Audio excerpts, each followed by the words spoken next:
Sheetal Vyas and I welcome you all on my channel Learning with Sheetal Vyas. Friends, today we are going to start a new chapter, chapter number 6, Who I Am, जिसका मतलब है मैं कौन हूँ. Friends, आप सभी अपने आप में स्पेशल हैं. आप सभी में कुछ स्पेशल क्वालिटीज़ हैं जो मुझ में नहीं. कुछ क्वालिटीज़ मुझ में हैं जो आप में नहीं. कुछ क्वालिटीज़ आपके फ्रेंड में हैं जो आप में नहीं. कुछ क्वालिटीज़ आप में हैं जो आपके फ्रेंड में नहीं. ये जो लेसन है, ये लेसन हमें बताता है कि हम सब एक दूसरे से कितने अलग हैं, लेकिन फिर भी हम सब एक दूसरे से कितने मिलते जुलते हैं. हम सभी के कुछ सपने हैं, हम सभी कुछ ड्रीम्स रखते हैं, हम सभी कुछ सोचते हैं कि जब हम बड़े हो जाएंगे तब हम ऐसा करेंगे, या कभी हमें मौका मिले तो हम ऐसा करें, हमारे पास बहुत सारे पैसे हों तो हम क्या करें. इस तरह से कहीं ना कहीं हम सबके विचार एक दूसरे से काफ़ी मिलते हैं. And on the other hand, हम सभी में कुछ अलग बातें हैं. किसी को गेम अच्छे लगते हैं तो किसी को रीडिंग अच्छी लगती है, किसी को क्लाइंबिंग अच्छी लगती है तो किसी को स्विमिंग अच्छी लगती है. यानी हम कहीं ना कहीं एक दूसरे से अलग भी हैं. ये डाइवर्सिटी और सिमिलरिटी हमारे वर्ल्ड को बहुत ही ब्यूटीफुल बना देती है, क्योंकि इसी की वजह से हम तरह तरह के शेड्स देख पाते हैं, तरह तरह के कैरेक्टर्स हम देख पाते हैं अपने आसपास की दुनिया में. Now, let us start this lesson, but before you read, this paragraph is given so that we can understand the objective of the lesson. In this lesson, we look at what we are like and how much of us is different. इस lesson में क्या देखेंगे हम कि हम एक दूसरे के जैसे कितने हैं और कितने एक दूसरे से अलग हैं. We are all interesting people in different ways and we are all good at different things. बिल्कुल सही बात है कि हम सभी इंटरेस्टिंग पीपल हैं, लेकिन अलग अलग तरीके से इंटरेस्टिंग हैं.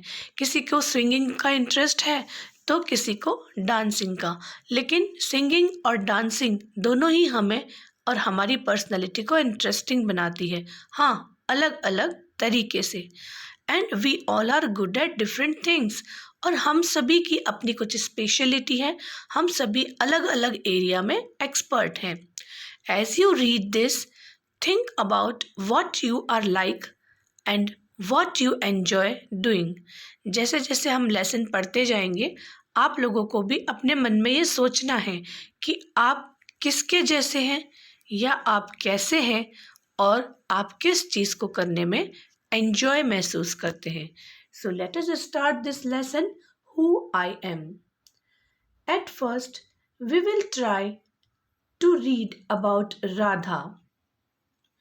What Radha is saying, Radha is a girl approximately of your own age. वो आप ही की तरह 12-13 ईयर की गर्ल है, लेकिन वो क्या सोचती है ऐसा उसने इस पैराग्राफ में बताया है.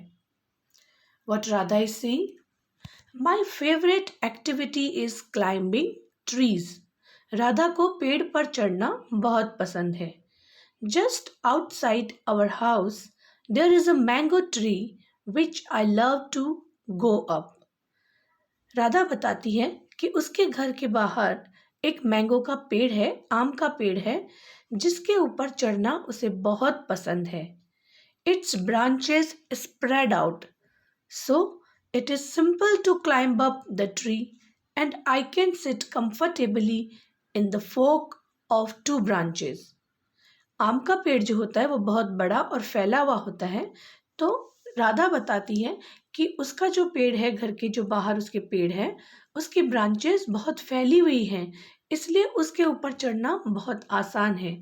और जब राधा पेड़ पर चढ़ जाती है तो पेड़ के जो तने या टहनियाँ होती हैं, उनके बीच में जो वी शेप फोक बन जाता है, वहाँ पर बैठना उसको बहुत पसंद है. वहाँ पर वो कंफर्टेबली बैठ पाती है. My mother tells me it is not sensible for girls to climb trees. उसकी मम्मा क्या कहती है, राधा की मम्मा कहती है कि गर्ल्स के लिए ये सेंसिबल नहीं है, यानी गर्ल्स के लिए ये करेक्ट नहीं है कि वो ट्री के ऊपर चढ़े, पेड़ों पर चढ़े. But one afternoon she climbed up too and both of us sat there talking and eating raw mangoes. लेकिन एक दिन क्या हुआ, एक दोपहर को राधा की मम्मी भी उसी के साथ पेड़ पर ऊपर चढ़ गई, और जब वो चढ़ी तो उन्हें पता चला कि ये कितना इंटरेस्टिंग है, और उसके बाद वो दोनों वहीं बैठ गई. उन्होंने बहुत सारी बातें की और बहुत सारे कच्चे आम भी खाए. RAW, रॉ का मतलब होता है कच्चा, जो अभी तक राइप ना हुआ हो, पका ना हो.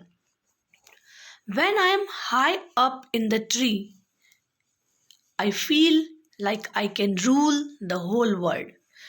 अब राधा बता रही है कि आखिर उसे पेड़ पे चढ़ना पसंद क्यों है. जब हम कोई चीज़ पसंद करते हैं तो कभी कभी उसके पीछे एक स्ट्रॉन्ग रीज़न होता है. तो राधा का जो रीज़न है वो क्या है. राधा कहती है कि जब वो किसी पेड़ पर बहुत ऊंचाई पर बैठी होती है तब उसे बहुत अच्छा लगता है, क्योंकि उसे फील होता है जैसे कि वो पूरे वर्ल्ड को रूल कर रही है, पूरे वर्ल्ड पे राज कर रही है. तो इस तरह से यहाँ पर राधा ने अपने एक्सपीरियंस हमारे साथ शेयर किए. राधा ने बताया कि उसको किस चीज़ में बहुत ज़्यादा इंटरेस्ट है. हम इस चैप्टर में इसी तरह के कुछ बच्चों के बारे में पढ़ेंगे जिन्होंने अपने अपने पॉइंट ऑफ व्यू से बताया है उन्हें क्या पसंद है और उन्हें क्या नापसंद है. तो फर्स्ट हमने जो पढ़ा वो हमने पढ़ा राधा के बारे में. अब हम पढ़ते हैं नासिर के बारे में. नासिर भी एक छोटा बच्चा है, लगभग आप ही की उम्र का. वो क्या कहता है, When I grow up, I want to become a seed collector. क्या कहता है कि जब मैं बड़ा हो जाऊंगा, नासिर कह रहा है कि जब मैं बड़ा हो जाऊंगा तो बड़ा होकर मैं सीड कलेक्ट करने वाला बनूंगा. सीड कलेक्टर मतलब जो सीड्स या बीजों को कलेक्ट करता है. We have cotton fields in our village and every year my father spends a lot of money on buying new seeds to grow our cotton plants. Nasir कहता है कि उनके गांव में उनके खेत हैं जो कि कॉटन के हैं, जहाँ पर कॉटन ग्रो की जाती है, और एवरी ईयर उसके पापा को यानी उसके फादर को लॉट ऑफ मनी स्पेंड करनी पड़ती है, बहुत सारा पैसा खर्च करना पड़ता है ताकि वो नए बीज खरीद सके, नए सीड्स खरीद सके और उन्हें ग्रो कर सके, उनसे नए कॉटन प्लांट ग्रो कर सके. My grandfather told me that many years ago he could collect the seeds from his own plants which could be sown to grow new plants during the next year. क्या बताता है नासिर कि उसके जो दादाजी थे उन्होंने बताया था उसे कि बहुत साल पहले वो खुद ही अपने प्लांट्स के लिए सीड्स कलेक्ट करते थे अपने फील्ड में से, और फिर इन कलेक्टेड सीड्स को यानी वो जो सीड्स उन्होंने कलेक्ट किए थे उनको वापस बो दिया जाता था और उनसे नए प्लांट्स निकल आते थे. तो हर साल वो ऐसा ही करते थे कि अपने ही फील्ड में से सीड्स चुन लेते थे और उन्हें ग्रो कर देते थे, इसलिए उन्हें नए सीड्स खरीदने के लिए मनी स्पेंड नहीं करनी पड़ती थी. But today that doesn't work. अब क्या कहता है नासिर कि लेकिन आज के टाइम में ऐसा होना पॉसिबल नहीं हो रहा है, ऐसा नहीं होता है. So we have to spend money to buy new seeds every single year.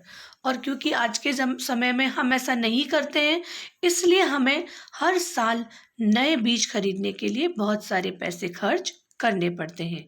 I want to find out why that is so. और नासिर जानना चाहता है कि आखिर अब समय क्यों बदल गया, ऐसा क्यों हुआ कि अब वो सीड्स कलेक्ट नहीं कर सकता है. I want to learn how to preserve seeds so that we can use them again and not spend money every year. Nasir चाहता है कि अब जब वो बड़ा हो जाएगा तब वो कोई अच्छा रास्ता ढूंढेगा और ढूंढेगा कि आखिर ये बीज क्यों चले जाते हैं, क्यों उसे नए बीज खरीदने पड़ते हैं, और फिर वो क्या सीखेगा? वह सीखेगा कि किस तरह से बीजों को सुरक्षित रखा जा सकता है, प्रिजर्व किया जा सकता है, ताकि अगले साल उनको बीज खरीदने के लिए पैसे खर्च न करना पड़े। नाउ यू कैन सी कि नासिर के विचार कितने अच्छे हैं और वो अपने पापा के लिए हेल्प करते हुए और उनके प्रोफेशन में हेल्प करते हुए सीड कलेक्टर बनना चाहता है, ताकि वह सीड्स खुद चुन सके और उसके पापा को सीड्स के लिए एक्स्ट्रा मनी स्पेंड न करनी पड़े। नासिर के बाद अब हम जानेंगे रोहित के बारे में। रोहित क्या कहता है? रोहित कहता है, if I had a huge amount of money I would travel and travel. Rohit को घूमना बहुत पसंद है, इसलिए वो कहता है कि अगर उसके पास बहुत सारे पैसे होते तो वो सिर्फ ट्रैवल करता, सिर्फ घूमता रहता। I want to see the mountains of New Zealand because they looked beautiful in a magazine picture. Rohit ने मैगजीन के एक पिक्चर में न्यूजीलैंड के माउंटेन्स देखे थे और उसे वो बहुत पसंद आए थे।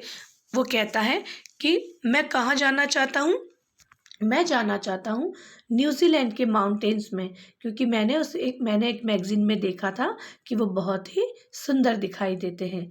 आई wish I could sail down the Amazon river in South America on a raft.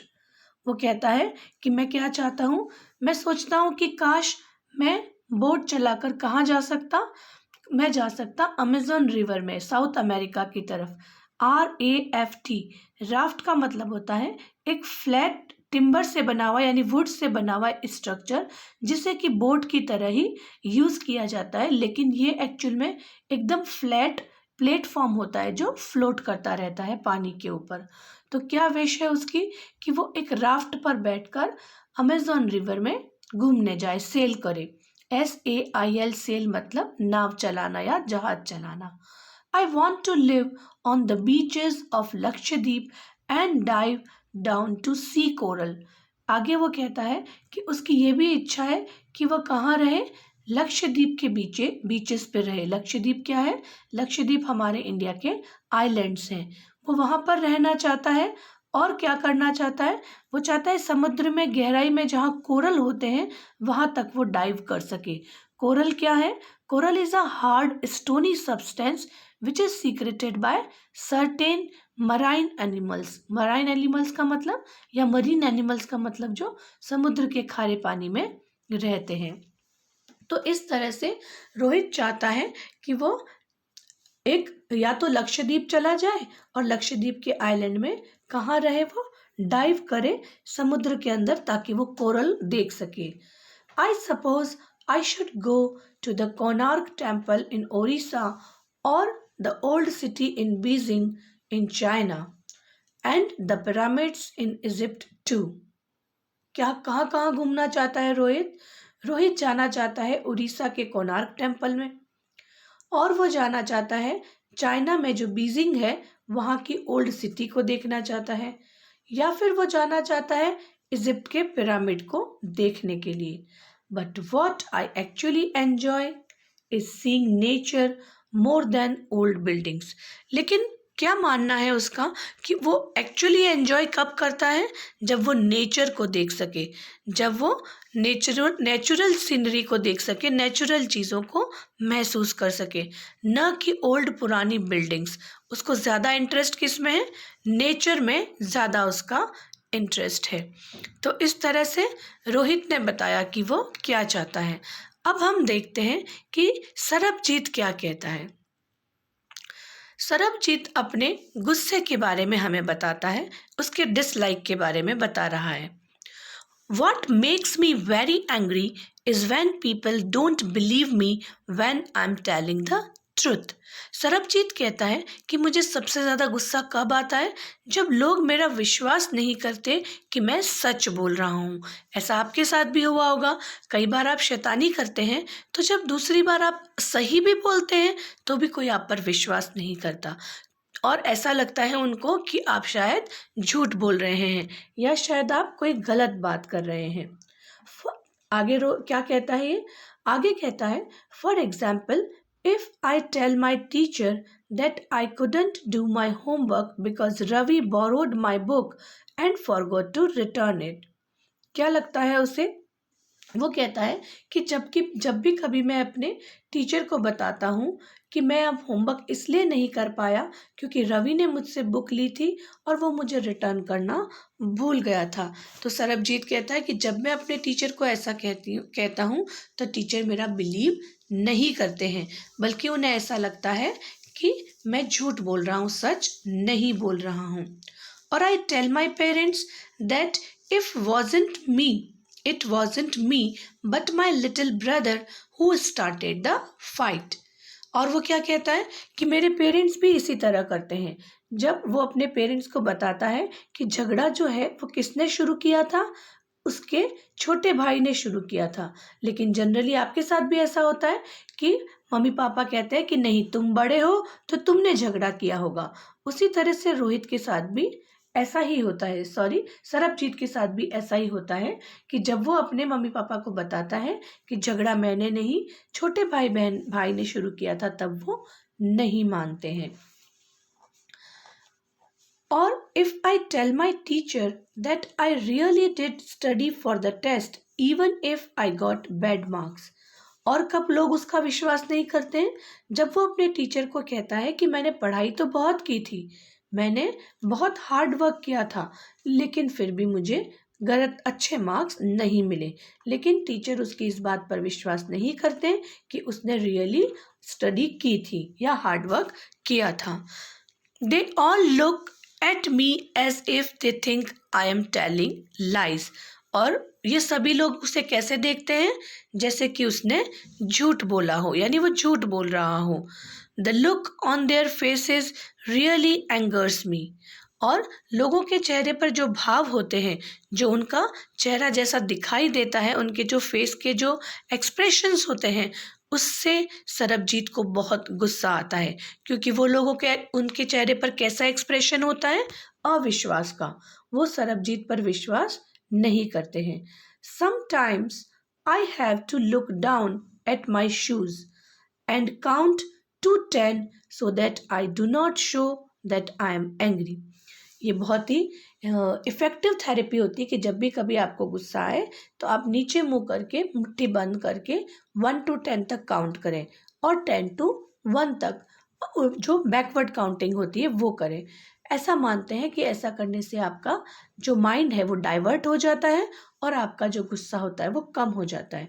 तो सरबजीत भी ऐसा ही कहता है कि जब मुझे लोग इस तरह से अविश्वास से देखते हैं या मुझ पे विश्वास नहीं करते हैं तो मुझे बहुत गुस्सा आता है उनके एक्सप्रेशन देखकर, और तब मैं क्या करता हूँ, नीचे की तरफ देखता हूँ अपने शूज़ की तरफ और 10 तक काउंट करता हूँ, लेकिन अपना गुस्सा उनको नहीं दिखाता हूँ।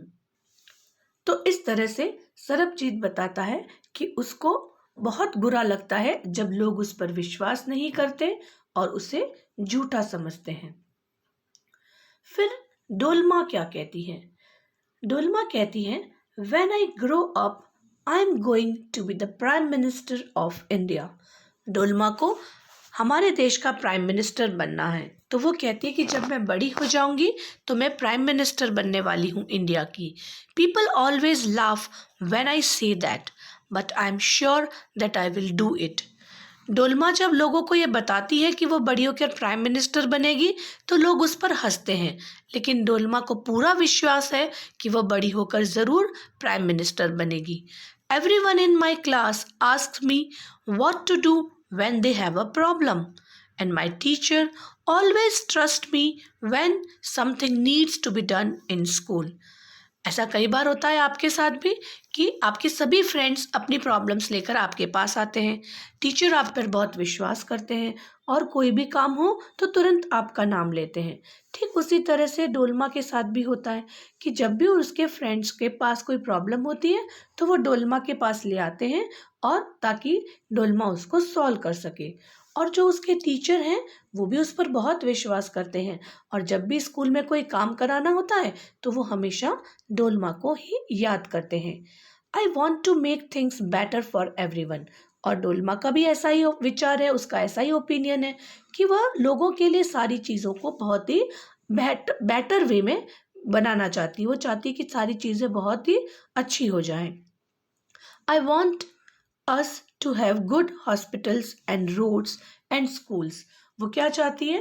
वो चाहती है कि इंडिया में बहुत ही अच्छे हॉस्पिटल्स होने चाहिए, बहुत अच्छी रोड्स होनी चाहिए और बहुत अच्छे स्कूल्स होने चाहिए। I want to make sure that there are many good scientists in India who will invent cures for diseases and send a spaceship to Mars. क्या चाहती है डोलमा? कि हमारे देश में, इंडिया में बहुत सारे साइंटिस्ट होने चाहिए। बहुत सारे साइंटिस्ट क्या करेंगे? वो चाहती है कि वो साइंटिस्ट जो हैं वो अलग अलग बीमारियों के लिए अलग अलग क्योर यानी कि इलाज या रेमेडी सर्च करें, डिस्कवर करें, और वो साइंटिस्ट जो हैं वो मार्स तक अपना स्पेसक्राफ्ट लेकर जाएं। यानी कि क्या चाहती है डोलमा? कि हमारी कंट्री में बहुत प्रोग्रेस होनी चाहिए, और जब वो प्राइम मिनिस्टर बन जाएगी तो वो इन बातों का ध्यान रखेगी कि हॉस्पिटल्स अच्छे से खुले हों, रोड्स अच्छी हों और स्कूल्स भी अच्छे से रन हो रहे हों। और वो क्या चाहती है? कि कोई भी बीमारी न रहे और हमें सभी बीमारियों का जो इलाज है वो पता रहे। और मार्स पे भी भेजना चाहती है साइंटिस्ट को। तो इस तरह से डोलमा ने अपने मन की बात बताई, अपने विचार हमें बताए। अब हम पढ़ने जा रहे हैं पीटर के बारे में। पीटर भी आप ही की उम्र का एक लड़का है। वो क्या कहता है? My favourite day is the second Sunday off every month. उसका कौन सा फेवरेट डे है? पूरे मंथ में जो सेकेंड संडे आता है वो उसका बहुत ही फेवरेट है। On this day our whole family always goes to the cinema hall to see a film. This is the reason. Peter के खुश होने का यही रीज़न है, यही कारण है कि जो सेकेंड संडे है मंथ का वो पीटर का फेवरेट डे है, क्योंकि इस दिन वो अपनी पूरी फैमिली के साथ सिनेमा हॉल में सिनेमा देखने या फिल्म देखने जाते हैं। My father gets the tickets in advance and all of us, my grandmother, my parents, my 2 brothers and I take the bus there. फिर क्या बताता है पीटर? कि उसके जो फादर होते हैं वो एडवांस में ही उन सब के लिए टिकट लेके रखते हैं, और फिर जिस दिन उन्हें मूवी देखने जाना होता है यानी second Saturday of that month वो क्या करते हैं? वो टैक्सी बुलाते हैं, यानी कि टैक्सी या बस में जाते हैं, सॉरी बस में जाते हैं। और कौन कौन जाता है बस में? ग्रैंड मदर, उसके पेरेंट्स, उसके 2 भाई और वो खुद। वो सभी बस में जाते हैं सिनेमा हॉल तक। In the interval, my father buys us peanuts, and I love to sit in the darkness of the hall, eating and watching the film. आप लोग भी घर में जब मूवी देख रहे होते हैं तो कुछ ना कुछ खाना पसंद करते हैं। आप जब थिएटर में मूवी देखने जाते हैं तब भी आप पॉपकॉर्न या समोसाज या मूंगफली खाते हैं। इसी तरह से पीटर भी यही कहता है कि जब हम मूवी देखने जाते हैं तो इंटरवल में मेरे पापा मुझे पीनट्स या मूंगफली जो है वो खरीद के देते हैं, और मुझे बहुत पसंद है। I love to sit in the darkness of the hall eating and watching the film. और मूवी देखते देखते उस अंधेरे सिनेमा हॉल में बैठकर मुझे पीनट्स खाना और मूवी देखना बहुत ही पसंद है। Afterwards we always stop to eat ice cream. और उसके बाद हम कहाँ रुकते हैं? उसके बाद हम आइसक्रीम खाने के लिए एक शॉप पे रुकते हैं। Everyone is in a good mood and we all feel very lucky that we are such a happy family. और उस दिन हम सब बहुत खुश होते हैं और हम क्या फील करते हैं? लकी फील करते हैं कि हम सब एक बहुत ही हैप्पी फैमिली हैं, यानी कि हमारी फैमिली उस दिन बहुत खुश होती है। तो इस तरह से हमने इस चैप्टर में क्या देखा कि अलग अलग बच्चे हैं। पीटर है, डोलमा है, सरबजीत है, रोहित है, नासिर है और राधा है। इन सब बच्चों ने अपने अपने ओपिनियन में बताया है कि इन्हें क्या पसंद है, इन्हें क्या नापसंद है। आपने देखा कि इस पूरे चैप्टर में जो बच्चे हैं उन सब में डिफरेंट क्वालिटीज़ हैं।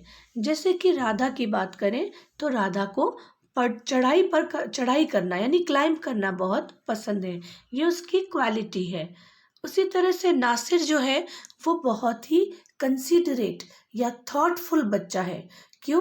क्योंकि वो ये सोचता है कि वो सीड कलेक्ट करेगा, बड़ा होकर सीड कलेक्टर बनेगा, ताकि उसके फादर को अननेसेसरीली सीड परचेज करने के लिए पैसे खराब न करना पड़े। यानी वो अपनी फैमिली के लिए बहुत सोचता है।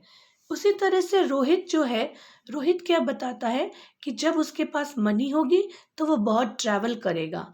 रोहित ये भी बताता है कि उसे नेचर को देखना बहुत पसंद है। तो इस तरह से रोहित का जो एनवायरनमेंट के लिए जो लव है, उसके लिए जो उसकी लाइकिंग है, वो उसे दूसरों से अलग बनाती है। सरबजीत को गुस्सा बहुत आता है जब कोई उसे झूठा समझता है। सरबजीत चाहता है कि लोग उसे झूठा न समझे। जब वो सच में बता रहा है कि उसकी बुक रवि के पास रह गई थी, इसलिए वो होमवर्क नहीं कर पाया, लेकिन तब भी जब टीचर विश्वास नहीं करते तो उसे बुरा लगता है। इस तरह से सरबजीत बताता है कि उसको जब कोई अविश्वास करे तो उसे बुरा लगता है। सरबजीत के बाद हमने डोलमा के बारे में पढ़ा, जो कि बड़ी होकर प्राइम मिनिस्टर बनना चाहती है और हमारी कंट्री के लिए बहुत कुछ अच्छे काम करना चाहती है। हॉस्पिटल्स खुलवाना चाहती है, नई रोड्स बनवाना चाहती है और अच्छे स्कूल्स बनवाना चाहती है। लास्ट में हमने पीटर के बारे में पढ़ा, जो कि ये बता रहा है कि उसे अपनी फैमिली के साथ पिकनिक पे जाना, मूवी देखने जाना स्पेशली बहुत पसंद है। उसे मूवी के बीच में इंटरवल में पीनट्स खाना भी बहुत पसंद है, और फिर मूवी एंड होने के बाद आइसक्रीम खाने जाना भी बहुत पसंद है, क्योंकि उसे लगता है कि उस वक्त उसकी फैमिली जो है वो परफेक्ट हैप्पी फैमिली होती है। तो इस चैप्टर में हमने ये सब बातें पढ़ी। इस चैप्टर का मॉरल क्या हो सकता है? इस चैप्टर का मॉरल ये है फ्रेंड्स कि हम सभी अलग अलग होते हुए भी एक दूसरे के जैसे हैं।